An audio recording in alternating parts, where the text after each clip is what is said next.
I'm excited, mga kapatid, sa sasabihin ng Panginoon sa atin pong kalagitnaan. Hallelujah. If you have your Bible, please open with me. Hallelujah. Pastor, I have a Bible. Totoo yan. I really have a Bible. Hallelujah. Saan yung Bible mo? Okay. I know, may Bible ka. Gamitin mo sa... Okay? Sabi po ng 1 Kings chapter 3, dito po ang pag-uusapan natin ngayon. 1 Kings chapter 3, verse 1 to onward, mga kapatid. Hallelujah.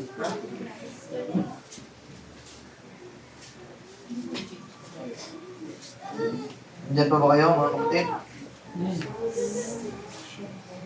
Verse 3, chapter...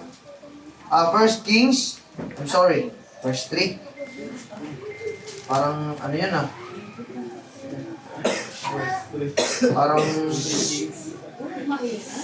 baraha yun Okay? 1 Kings,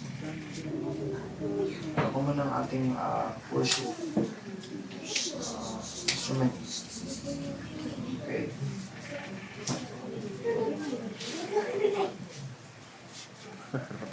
Nandiyan na ba yun nakita nyo na, mga kapatid? Lahat po nung nakakita na, sabing Amen. Amen. Okay. Sabi niya?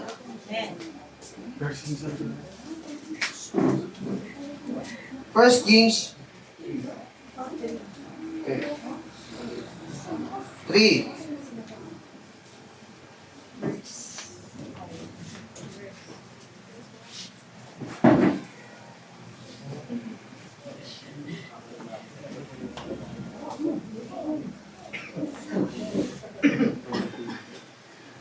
Sabi niya?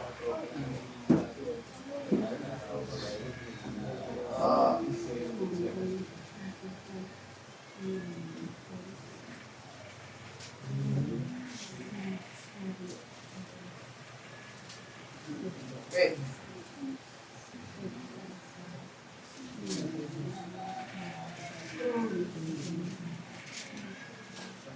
Wala yung verse ko.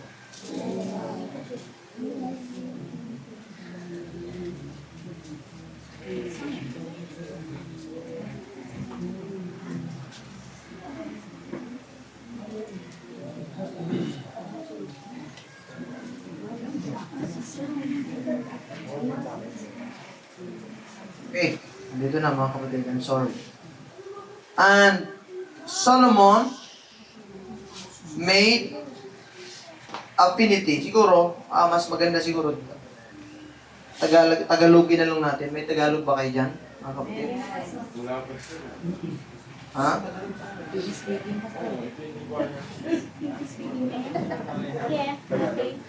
Okay? Alam ko na yung iba, Englishero. Pero, Tagalogin natin, mga kapatid. Verse 1, nakipag-alyansa si Solomon para sa Ehipto sa pamamagitan ng pag-asawa sa anak nito at dinala siya sa lungsod ni David habang itinatayo ang palasyo, okay, templo at pader ng Jerusalem.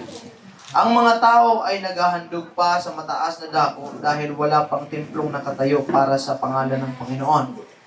Mahal ni Solomon ang Panginoon at sinusunod ang mga tuntun ni David, ngunit naghandog pa rin siya sa mga matataas na dako. Okay? Pumunta si Solomon sa Gibeon, ang pangunahing mataas na dako, at naghandog ng maraming handog na susunugin. Sa Gibeon, nagpakita ang Panginoon kay Solomon sa panaginip at sinabi, humingi ka ng nais mong ibigay ko sa iyo. Dito sa verse na ito, ang Panginoon ang nagsabi, humingi ka kung anong ibibigay ko. Nagpasalamat si Solomon sa kabutihan ng Diyos kay David at sa paglalagay sa kanya bilang hari. Inamin ni Solomon na siya ay parang batang walang karanasan at hindi marunong mamuno. Kinilala niya na napakalaki ng bayang pinamumunuan niya. Hiningi niya ang pusong nakikinig. Sabi niya natin, pusong nakikinig. Pusong nakikinig. O nakakaunawa upang makapaghukom ng tama at makilala ang mabuti at masama. Natuwa ang Panginoon. Ito yan. Nung humiling si Solomon, ay hindi niya hiniling ang anumang bagay. Ang hiniling niya, sabi niya, bigyan mo ako ng pusong nakikinig.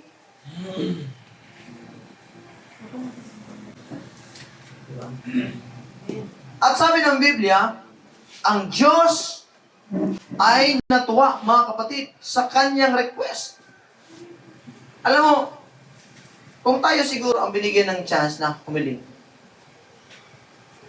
baka ang hiling natin, Diyos na yan eh. Lord, bigyan mo ko ng kayamanan.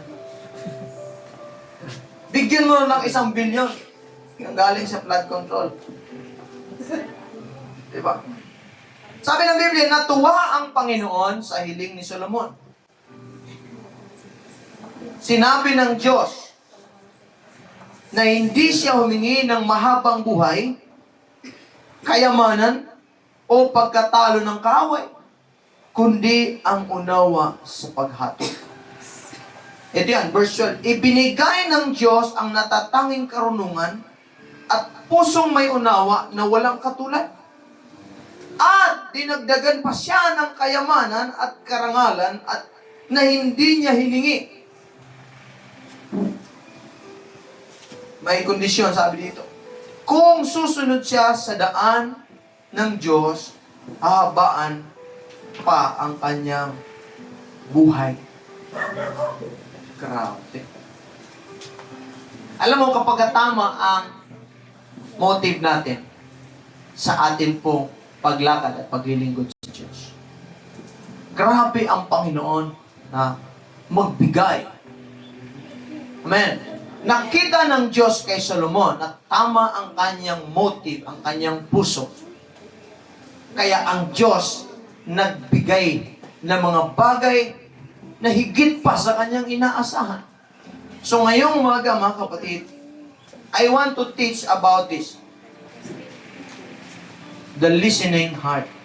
Dalisin. Okay? A listening heart, mga kapatid. Ang pusong handang makinig. Amen. Let us pray, mga kapatid. Hallelujah. Ayoko ng ating mga ulo. Tayo ay manalangin. Heavenly Father, we thank you, Lord. We are grateful. Hallelujah. We are thankful for the blessings. Higit sa lahat, ang buhay namin, Panginoon. Hallelujah. Ang amin pong lakas. We honor you and we give you praise, Lord.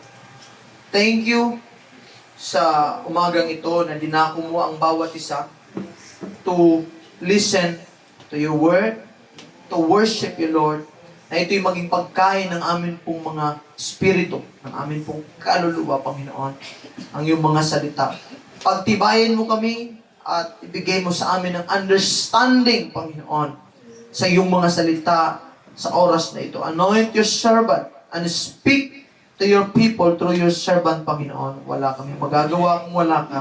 Kaya, O Diyos, ang iyong presensya amin pong hinihiling sa umagang ito. Purihin ang iyong pangalan sa pangalan ni Jesus. Amen. Amen. Bago ka umupo, umamay ka muna ng 5. Yan. 5 katao lang. Kamayan mo, 5 katao. Hallelujah. Bago ka umupo.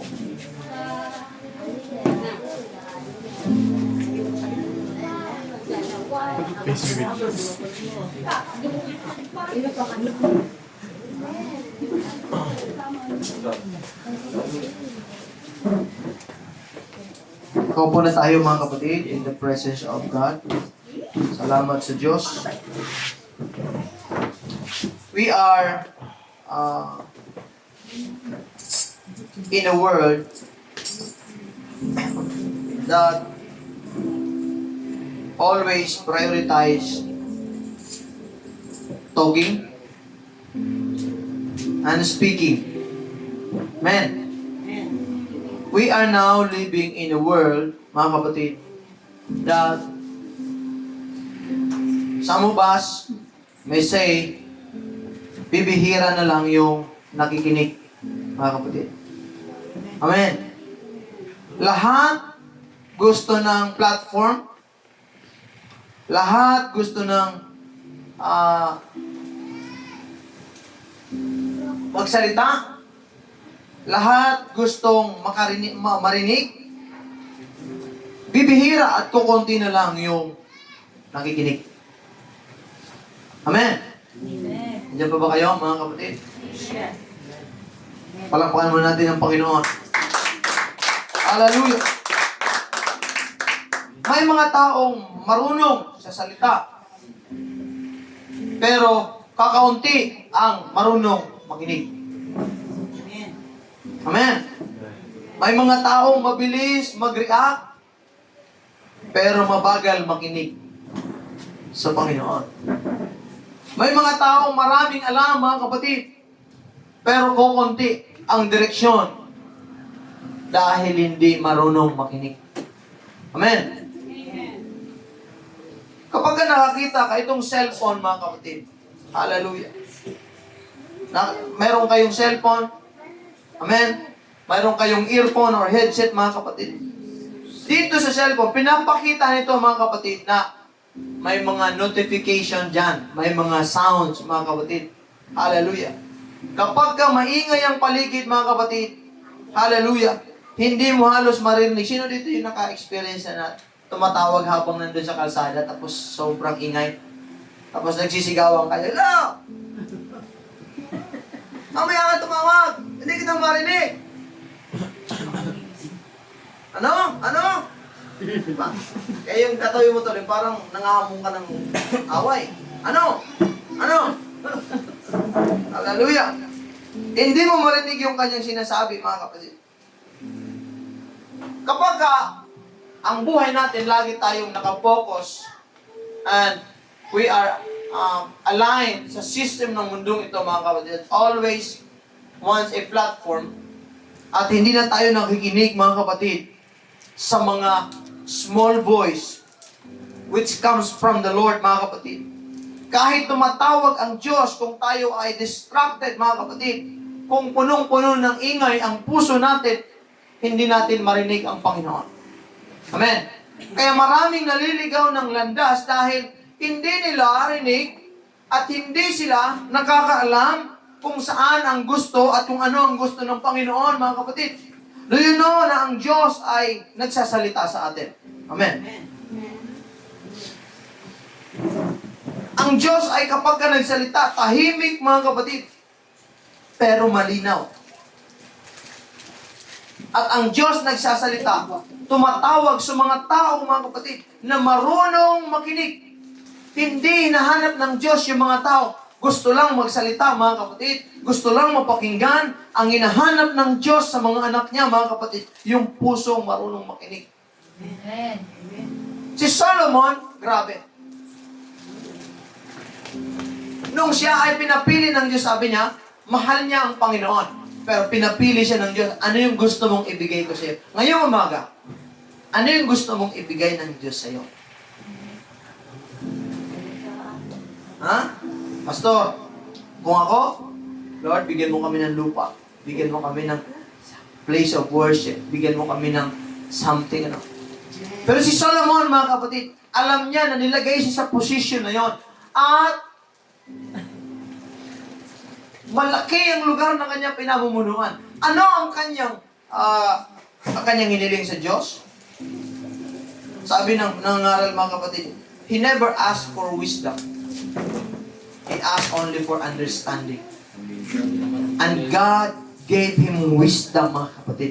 Natuwa ang Diyos sa kanya dahil hindi siya naghanap ng material, hindi siya naghanap ng kapangyarihan, hindi siya naghanap ng kung anumang bagay, kundi hinahanap niya at tiningin sa Panginoon yung puso na marunong makinig sa Diyos. Hello? Hallelujah! Si Solomon ay alam niya sarili niya, sabi niya, para pa siyang bata, mga kapatid. Para maging hari. Wala pa siyang experience. Wala siyang sapat na kaalaman, mga kapatid. Wala siyang kakayanan para pamunuan. ang bansa, mga kapatid. Pero nang magpakita ang Diyos sa kanya at tinanong siya, ano ang gusto mong ibigay sa'yo? Sabi niya, hindi siya humingi ng kayamanan, mga kapatid. Yung mahabang buhay o yung tagumpay laban sa kanyang mga kaaway. Bilang hari, ano ang hiningi niya? Puso ng nakikinig, mga kapatid. Hallelujah, hallelujah.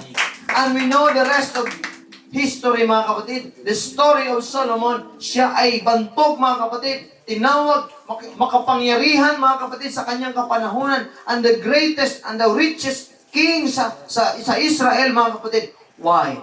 Because he prioritized the things that matters. At ang Panginoon ang nag-promote sa kanya, mga kapatid. Kung marunong tayong makinig sa Panginoon, hallelujah, yung mga inaasahan natin sa Kanya, mga kapatid, kayang higitan ng Diyos ang mga bagay na pinagpipray natin. Maaari nagpipray ka financially, nagpipray ka para sa pamilya mo, nagpipray ka ng magandang trabaho, nagpipray ka ng magandang future, mga kapatid.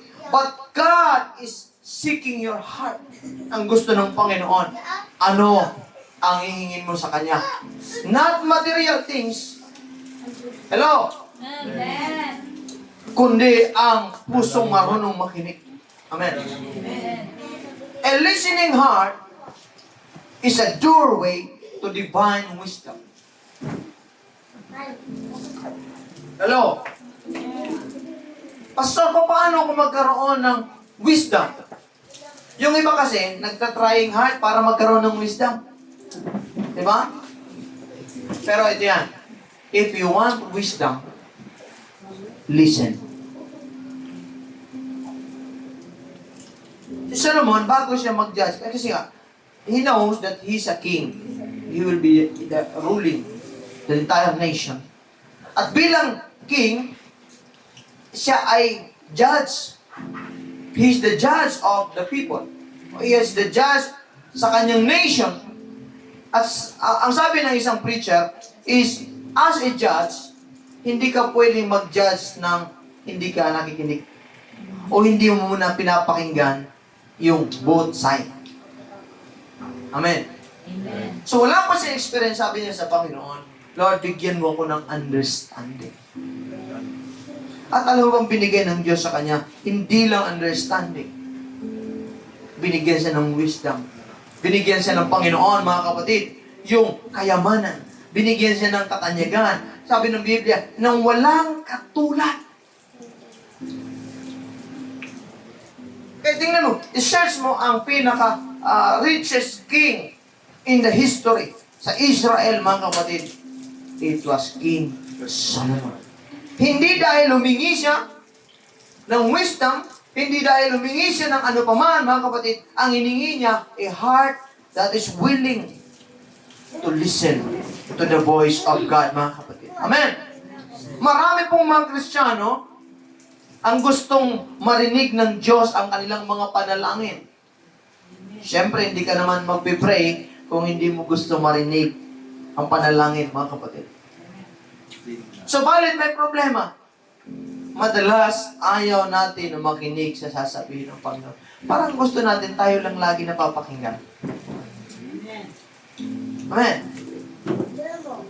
Dapat magbago na ito, mga kapatid. We need to change our approach when it comes sa Panginoon, mga kapatid. Ang Diyos, gusto na ang kanyang mga anak, mga kapatid, ay nakikinig sa kanyang mga sinasabi. Nakikinig sa kanyang mga salita. Dahil alam ng Diyos, mga kapatid, ang kayang gawin niya sa atin, mga kapatid. Why listening or having a listening heart matters? Because it attracts God, mga kapatid. Kapag willing kang makinig sa Diyos, ina-attract mo yung boses ng Panginoon. Nagbibigay siya sa iyo ng understanding, mga kapatid. Kapag ang puso mo ay marunong makinig, amen, mas madalas na kinakausap ka ng Panginoon. Mas madalas nakakausapin tayo ng ating pong Panginoon. Why? Gusto mo kasing makinig. Hindi lang gusto mong magsalita, mga kapatid. Hindi lang gusto mong mapakinggan, kundi I want to listen to the voice of God, mga kapatid. Palakpakan natin ang ating pong Panginoon. Hindi problema po ng Panginoon ang magsalita. Amen. Dahil ang Diyos talaga nagsasalita sa atin. Ang Diyos talaga. If you just have the time to listen, you will hear gaano nagsasalita ang Panginoon sa iyo. Kaya lang, dahil distracted tayo, ang dami nating mga kung saan-saan tayo napupunta, mga kapatid. Ang dami mga distraction sa atin. Hallelujah. Hindi natin napapakinggan ang sinasabi ng Panginoon, mga kapatid. Hallelujah, hallelujah. Samuel said, "Speak, Lord, for your servant is listening." Amen. So every time na ang Diyos o ang mga lingkod ng Panginoon ay gagamitin ng Diyos para sa dakilang layunin, these people have one thing in common, na lagi silang gustong makinig sa Panginoon. Amen. Kung ikaw lang pupunta ka sa church, is hindi lang para marinig ka ng Diyos, kundi mapakinggan mo ang Panginoon sa buhay mo, mga kapatid. Samuel, sabi niya, "Lord, I am listening." Magsalita ka. Alam mo yung pinakadakilang boses na makarinig mo, hindi lang yung boses ng nanay mo. Di ba? Gusto nakakarinig nga yung boses ng nanay mo. Di ba? Umaga, tanghali, gabi, parang M16, mga kapatid. Di ba? Nakakarinig. Pero dapat mayroong kang papakinggang boses, yung boses ng Panginoon. Amen. Hallelujah. Si Samuel, when still he was young, mga kapatid, meron na siyang puso na marunong makinig. Amen. Hallelujah. Makikita mo, everywhere you go, lagi kang nagsasalita. Amen. Minsan niya, simbahan eh. Kahit nagpipreach si pastor, nagsasalita ka rin sa ano mo eh. Diba? Tama? Di ba ako makiraan? Ha? Nagpipreach si pastor ito, nagpipreach ka rin sa katabi mo. Oo nga, praise the Lord, hallelujah. Di ba, Brad? Di ba, sis?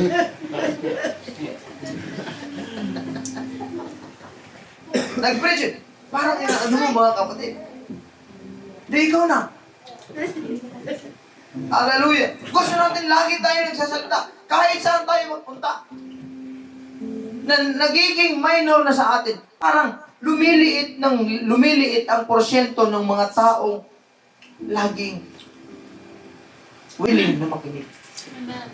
Alam mo, yung taong maingay, yun yung walang alam. Yung taong salita ng salita, yun yung walang alam. Pero notice, may mga tao na tahimik lang, lagi silang nagmamasid. They are intelligent. Malalim kapag ka nagsalita sila. Kapag ka bumuga sila ng apoy, pagka nagsalita na sila, mga kapatid, makikita mo, ang lalim ng kanyang sinasabi. Why? Dahil yung kanyang inuuna, nakikinig muna siya, mga kapatid. He is wise and he is full of knowledge, mga kapatid. Why? Because ang kanyang approach sa buhay is makinig. Si Solomon ganyan, mga kapatid. Akalain mo, kung unang hingin mo, kung ikaw magiging hari, Brother Rod, kung ikaw ang munang magiging hari, anong hilingin mo? Diba? Ay. Pastor, wife. Diba? Magkaroon akong asawa mo, yung walang gastos, kaya magastos mag-asawa. Diba? Kung ikaw ang bibigyan ng pagkakataon na mag-rule sa isang lugar, anong hingin mo? Lord, siguro hingin mo, kailangan wala nang makatalo sa akin sa eleksyon. Kailangan lahat ng kaaway ko matalo. Kailangan ako umaba ang buhay ko 1,000 taon. Sabi ng Biblia, ang isang libong taon parang isang araw lang sa Panginoon. Diba? Di isang araw ka lang. Amen. Gusto mo maging makapangyarihan. Why? Because ang Diyos na ang humingi nagsabi. Humiling ka na. Kahit anong gusto mo. Wala pong restriction doon. Hindi po nagsabi ang Diyos na humiling ka kahit anong gusto mo. Basta wag lang ganito. Diba? Parang mga, excuse me, ito'y ano lang naman, katuwaan, kasabihan. Parang mga babae. Yung, pag ano daw, kapag, ano yung gusto mo? Kasi kahit anong gusto mo, yun na rin sa akin. Di ba? Tapos nung in-order mo lahat, sabi mo, ba't yan in-order mo? Eh, sabi mo kahit anong gusto. Kahit ano, basta wag lang yan. Di ba? Yung ganon? Nung si Lord nagsabi, hiling ka kahit anong gusto mong hilingin. Wala pong, basta wag lang ganito. No, lahat dapat at pwede mong hilingin. Mga kapatid. Pero grabe ang puso ni Solomon. Sabi niya, Lord, give me a listening heart. Bigyan mo ako ng puso na nakikinig sa iyo. Nakikinig, na marunong makinig. At sa pakikinig, doon po nagsisimula ang understanding. At after understanding, doon po nagsisimula ang wisdom. Kaya nung nakita, yung na-display yung wisdom ni Solomon, mga kapatid, namangha ang lahat ng hari, lahat ng prinsesa, mga kapatid, lahat ng mga kilalang tao, namangha, grabe yung Panginoon na yan. And they brought gift kay Solomon. Yung mga hari, mga kapatid, gusto nila na magpakitang gilas kay Solomon para mapansin sila ni Solomon.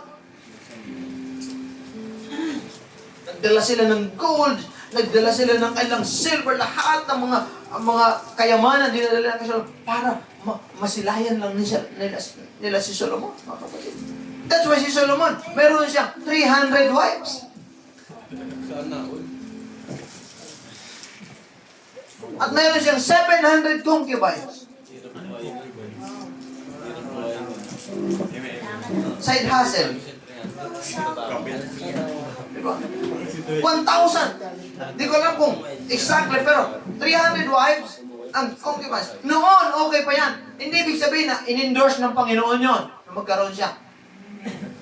Kundi, bawat hari, yun ang mga hari, mga president, or sabihin natin, lalapit kay Solomon, sabi niya, i-offer ko sa iyo yung anak ko.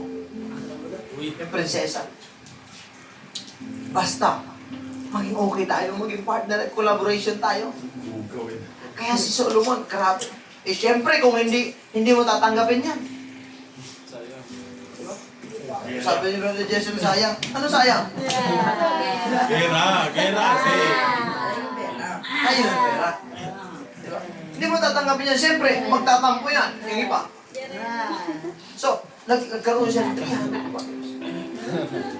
Huwag kayong mangarap ng 300 wives. Wala na po ba ngayon?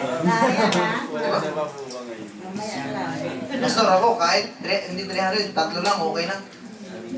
Huwag, isa lang. So lahat, gusto makausap si Solomon.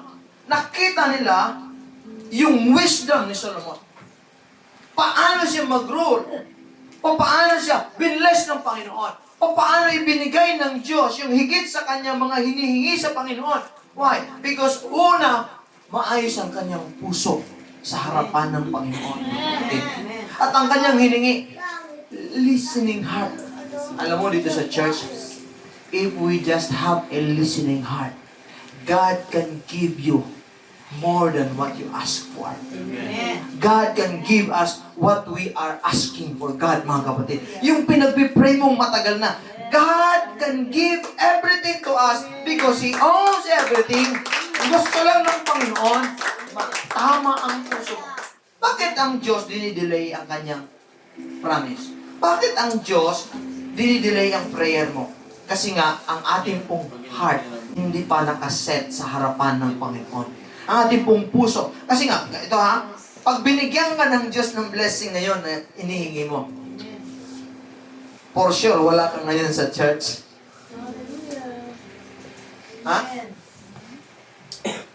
Oh, taas kamay ng gusto ng bigyan ng 1 million. Magkaroon ng 1 million ngayon. Taas kami, taas kami, taas kami. 1 million. Million, baba tayo, baba. Lahat tayo.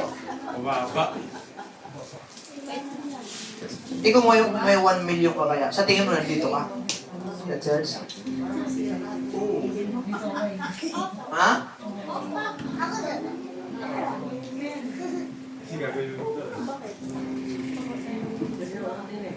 Kung may sasakyan ka, nagpipray ka na, Lord, please, bigyan mo ko ng sasakyan.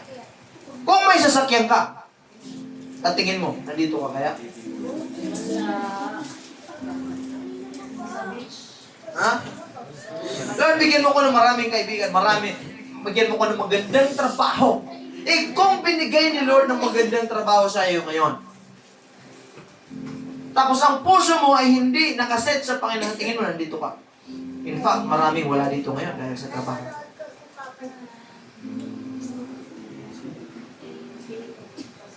Hello? Kasi nga, ang heart hindi nakaset sa Panginoon.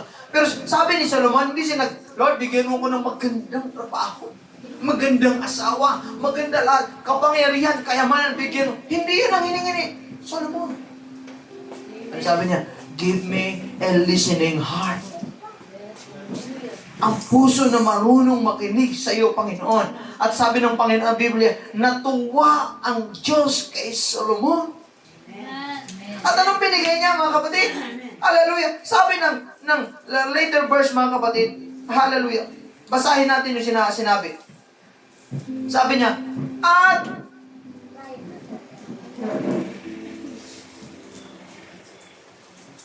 and the speech or prayer pleased the Lord that Solomon had asked these things. And God said unto him, because you asked these things and hast not asked for thyself long life, neither hast asked riches for thyself, nor asked a life of thine enemies, but hast asked for thyself understanding to discern judgment. Sabi niya. Sa Tagalog, mga kapatid, sa verse, latter verse, sa verse 13, sabi niya, 12, ibinigay ng Diyos ang natatanging karunungan at pusong may unawa na walang katulad. Hiningi lang niya understanding, pero binigay ng Diyos yung understanding, wisdom na walang katulad. Sino ba naman kasi? Kita mo, sino ba ang judge ngayon na, mayroon bang judge ngayon na magsabi gano'n? Hatiin mo yung bata. Diba? Dalawang babae, namatay yung kailang anak. Yung isa, namatay yung kanyang anak. Nadaganan niya. Isang araw pumunta sila kay Solomon. Both sila kiniklaim na yung buhay ay sa kanila. Sabi nung isa, akin yan. Sabi nung isa, akin yan. Nangatwiran sila sa hari. Sabi ng hari, dahil lahat kayo ay inaangkin nyo sa inyong bata, hatiin na lang natin ang bata. Kumuha ka ng itak, kumuha ka ng sandata, hatiin ang bata sa gitna. Para wala nang usapan. Sabi ng isa, o sige, para matapos na ang gulo, hatiin na lang yan. Sabi ng isa, huwag, ibigay mo na lang sa kanya. Mabuhay lang ang bata. Ano sabi ni Solomon? Siya ang tunay na nanay. Ibigay mo sa kanya ang bata. Grabe yung wisdom. Namangha buong mundo, mga kapatid. Namangha sa katalinuhan na taglay ni Solomon. Why? Because una, mayroon siyang listening heart, mga kapatid. You pray for wisdom. You pray for anything. Blessing. No, sabi ng Panginoon, dapat una ka munang nakikinig sa akin. Una ka muna na magkaroon ka ng pusong tunay, pusong maayos sa harapan ng Panginoon, mga kapatid. Hallelujah. Ano sinabi? Dinagdagan pa niya ng kayamanan. Wow. Yung hindi niya hiningi, totoong sinasabi ng Biblia. Sabi niya, if you seek God first, all these things shall be added unto you. Dinagdagan siya ng kayamanan at karangalan. na hindi niya hiningi. Ano bang kasunod? Kung susunod siya sa mga daan ng Diyos, hahabaan ang kanyang buhay. Mga kapatid. Yung mahabang buhay, hindi niya hiningi yan. Pero, sabi ng Panginoon, kung ikaw ay susunod sa aking mga daan, hahaba ang buhay. Grabe ang ginawa, mga kapatid, ng Panginoon kay Solomon. So, sa ating pong mga buhay, before I end this message today, mga kapatid, sa ating pong mga buhay, if we have and we ask God for heart that is willing, hallelujah, to listen to the voice of the Lord, mga kapatid, sabi ng Panginoon, He will give you more than you ask for, mga kapatid. Hallelujah. Hallelujah. Ikalawa, listening heart receives wisdom beyond experience. Pastor, bakit alam mo yung ganyang bagay? Hindi mo pa na-experience. Diba? Why? Because God gives wisdom, mga kapatid. Si Solomon, wala siyang experience bilang hari, mga kapatid. Pero dahil marunong siyang makinig, nagiging pinakamarunong siyang hari sa balat ng lupa, mga kapatid. The same with our lives, mga kapatid. God will lead you to the right direction. Ilalagay ka ni Lord sa tamang direksyon ng buhay mo if you just have a listening heart. Amen. Kung marunong ka lang makinig, hindi ikaw nasusunod, hindi ikaw nagsasalita, kundi sinasabi mo, Lord, what is your will? Ano yung gusto mong sabihin, Panginoon? I am listening. Ang wisdom, hindi po yan yung natutunan. Ang wisdom po, naririnig mo lang sa Diyos. Hallelujah! Kapag marunong tayo makinig sa Diyos, mga kapatid, hallelujah! Maapektuhan nito yung mga decision making natin. Malalagpasan nito yung mga decision mo na normal na pag-iisip ng tao. Paano mo ginawa yun? Paano nangyari yun? Why? Because God gives wisdom. Amen. Listening heart prevents costly mistakes. Marami sa atin ang napunta sa kapahamakan. Marami sa atin ang nagsisisi sa bandang uliway because wala silang pusong nakikinig. Hindi sila marunong makinig. Amen. Sabihin mo nga, ako ba yun? Ako yun. When you begin to have that kind of spirit, yung hindi marunong makinig, mga kapatid, prone tayo sa regret, prone tayo sa pagkakamali, prone tayo sa pagkakasala, mga kapatid, at prone tayo sa failure. Why? Because gusto ng Diyos na tayo ay marunong makinig, mga kapatid. Marami nang nagkakamali dahil sa hindi pakikinig. Huwag mo nang dagdagan pa. Amen. Marami. Nagkamali sa buhay. Bakit? Hindi nakinig sa sinasabi ng Panginoon, mga kapatid. Hindi nakinig sa utos ng Panginoon, mga kapatid. Si Solomon, in the end of his life, di ba? Nung naghari na siya, anong nangyari? Yung kanyang prayer sa Panginoon, na-neglect niya. Hindi na siya nakinig. Anong nangyari? Bumagsak at nawala ang kanyang kaharian. Why? Because he stopped listening to God. That's what happens in this life. When you stop listening to God, kaya nga si Satanas, talagang gusto niya talagang alisin ka sa pakikinig ng salita ng Panginoon. Si Satanas, gusto niya talagang alisin ka sa simbahan. Alisin ka talaga niya sa salita ng Diyos. Dati nagbabasa ka. Sabi ni Satanas, no, nakakaantok yan. Diba? Sabi ni Satanas, sis, puntahan mo nga itong kasi nagbabasa ng Bible. Puntahan mo, alisin mo siya doon sa pagbabasa ng Bible. Kasi kapag nalaman niya ang katotohanan, wala na. Masisira ang plano ko. Gagawin ng kaaway lahat. Makinig kayo. Gagawin ni Satan lahat para maalis kayo sa salita ng Diyos. Hindi nyo Why? Because once nakinig kayo sa salita ng Diyos, you will begin to have faith. At that faith will please the Lord. And when you please the Lord, God will give you strength, mga kapatid. At gusto ng kaaway na mahina ka para madali kang manipula. Gusto ng kaaway na mahina ka para madali kang bumagsak. That's why He will destroy you. He will destroy you. Alisin ka niya sa source of strength. Diba? The moment na na-distracted ka na, the moment na wala ka na sa Word of God, dati nasa Word of God ka lagi eh.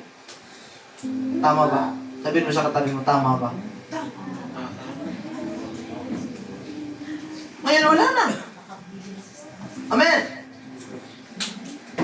Madali ka nang ma-distract. Madali ka nang mawala ng gana. Nabu-burn out ka na. Why? Because wala na. Yung salita ng Panginoon na dati nating mahal na mahal, mga kapatid. Amen. Hallelujah, hallelujah. Nawala ang kanyang kaharian because of he stopped listening to God, mga kapatid. Ang taong hindi talaga marunong makinig, doon talaga dadaling ka ni Lord. Matututo ka doon sa mga pagkakasala, pagkakamali. Kumbaga, dadaling ka ni Lord, ayaw mo nang maayos, dadaling kita sa masakit na paraan. Amen. At doon si Lord mangungusap sa'yo. Amen. Huwag mo nang hintayin na daling ka pa ni Lord sa masakit na paraan. Yung ibang ayaw na hindi makikinig, tapos naging consequence sa kanya. Ayun na. Kailangan pang maranasan, mga kapatid. That's why sabi ni Lord, kailangan we have to hear the voice of God in our life. Listening heart builds intimacy with God. Okay? Sino yung may relationship sa Panginoon? Kailangan ang intimate relationship, mga kapatid. Amen. Ang intimate relationship, ang pakikinig ay hindi para lang sa direksyon na gusto mo, Lord, saan mo ko dalhin? Kundi gusto mo na maging firm at tibay ang relasyon mo sa Panginoon. So this week, kung magkakaroon lang tayo ng listening heart and moving forward, uunahin natin na magkaroon ng listening heart. So, kay pastor, sa mga taong nagmamahal sa iyo. Amen. Right. Sa mga taong dinadala ka sa tama. At sa salita ng Panginoon. If you will just have listening heart, God will give us more than we desire, more than what we ask of Him. Lahat naman siguro tayo gusto magtagumpay, right? Amen. Gusto natin maging matagumpay ang bukas, maging maayos ang bukas. At sabi ni Lord, there is no victory, there is no success without God being involved in everything we do, mga kapatid. Kailangan, mga kapatid, na ang puso natin. There is two women, Martha and Mary. Si Martha, busy sa paghahanda sa Panginoon. Naglilingkod siya talaga. Lahat ginawa niya. Luluto siya. Lahat. Abala siya sa kanyang ginagawa para sa Panginoon. Si Mary, nandun lang sa gilid. Kasama si Jesus, nakikinig sa mga sinasabi ni Jesus. Pero ang sabi, Mary choose a good part. Sabi niya, okay ang ginagawa mo, abala ka, pero mas mahalaga ang salita ng Panginoon sa buhay natin. At this is the message of God for me. At gusto kong sabihin sa iyo ito. Ito mensahe ng Panginoon. Ang Israel is a progressive country. Maliit lang siya. Thousands of years, they were dispersed or nagkaroon sila ng diaspora. Kumalat sila sa iba't ibang bansa. Thousands of years. 70 AD. After ni Jesus, 70 AD, kumalat na sila sa iba't ibang bansa.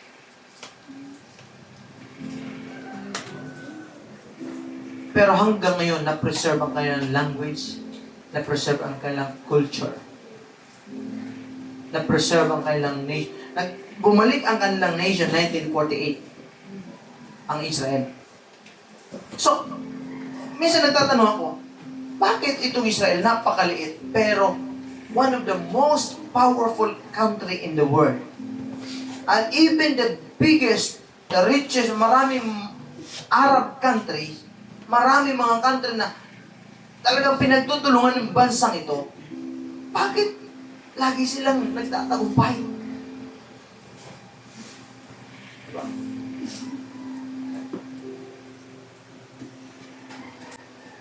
And the Bible in Deuteronomy chapter 6 verse 4 and 5, sabi niya, thou shalt love the Lord. Hear, O Israel, the Lord our God is one Lord. And thou shalt love the Lord your God with all your heart, with all your mind, and with all your soul. At the latter verse, sabi niya, at iyong ituturo ito mula sa iyong mga anak, and then sa next and next and next generation. Everywhere you go, kailangan malaman nyo na iisa ang Panginoon natin. At meron silang pinapractice na noon pa yung tinatawag na Sabbath day. They are the richest people. Mga masisipag yan, business-minded people. But look, when it comes to worship, when it comes to Sabbath day, tigil lahat. Kalahin mo, business people, powerful people. Pagdating ng araw ng Panginoon, tigil lahat. Sa kanila, this day is for the Lord. This day is for the family. This day, na ituturo namin. Pag-uusapan namin ngayong Sabat, ang salita ng Diyos, ituturo namin sa aming mga anak. That's why they are progressive. Preserve ang kanilang pamilya, preserve ang kanilang culture, preserve ang kanilang language, mga kapatid. Hindi nasira. Why? Bakit? Kasi nga, yung kanilang ginagawa, they listen to the voice of God. Hindi lang araw-araw trabaho, hindi lang araw, wala nang pahinga ang ating mga katawan. Sila, even if they are the richest, kapag sinurse mo ang richest people, they are Jewish people. Pero the richest man, pagdating ng Sabat, ano sa Israel, pagka dating ng Sunday o ng Sabat, Saturday sa kanila, walang sasakyan, kaya hindi ka makakapaggala eh. Walang transportasyon, wala lahat. Lahat sila nasa loob ng bahay. And they worship God. Yung iba nasa synagogue. Sa atin, sa templo, nandoon sila. Walang, sabi na, pupunta sa trabaho, pupunta ng, walang Sunday, walang midnight shift, wala. Pag-araw ng Shabbat ang tawag sa kanila. Pag-araw, talagang nandoon sila sa kanilang pamilya. Grabe. And the Lord is speaking. It spoke to me yesterday in my heart, mga kapatid. Sabi ni Lord, if you want to be great, and if you want na maging successful, if you want na ma-preserve ang legacy, if you want na ma-preserve ang language, ang culture, is kailangan huwag mong kaligtaan yung pakikinig sa Diyos. Na magkaroon ka ng time na makinig sa Panginoon, mga kapatid. And they keep on listening sabi ng Panginoon, oo nga no, busy tayo na maghanap ng paraan paano tayo maging successful. Pero sabi ni Lord, if you want to be successful like Solomon, magkaroon ka ng listening heart. Hallelujah.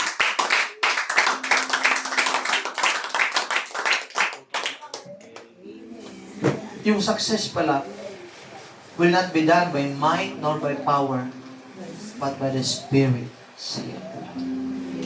Sabi ko, Lord, grabe.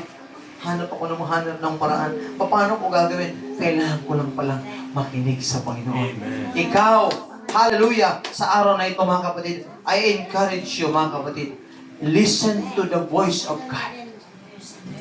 Have a listening heart.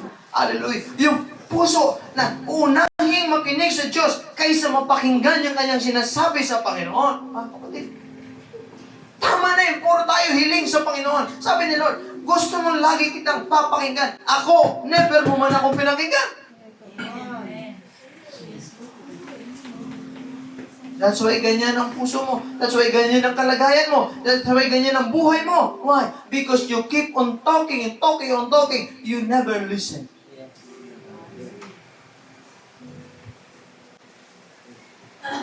Dito sa church, let's go back. Bumalik tayo sa panahon na mayroon tayong panahon sa Diyos. Hindi lang sa church, sa tahanan mo. Number one. Mayroon kang oras ng pupuri sa Panginoon. Mayroon kang oras ng pagsamba sa Diyos. Mayroon kang oras ng pakikinig ng salita ng Diyos. Pagbabasa ng salita ng Diyos. Bakit? Ito yung direction mo, kapatid. Ito yung buhay na gusto ng Panginoon sa iyo, mga kapatid. He knows the plan you have. Hallelujah for you. Hallelujah. Pagpalain ng Diyos ang kanyang mga salita, mga kapatid. Hallelujah. Let us choose the better part, mga kapatid. Hallelujah. Let us choose the better part, mga kapatid. And God will do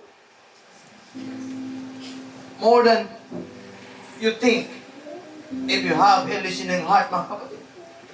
Sabi ng Biblia, dahil nilinghi ni Solomon ang ganitong bagay, dinagdagan ng Panginoon ang lahat, mga kapatid, more than ng expectation ng Panginoon, mga kapatid. Sa buhay natin, when you ask for God, Lord, bigyan mo ako ng listening heart. Lord, bigyan mo ko ng puso na handang makinig sa iyo, Panginoon.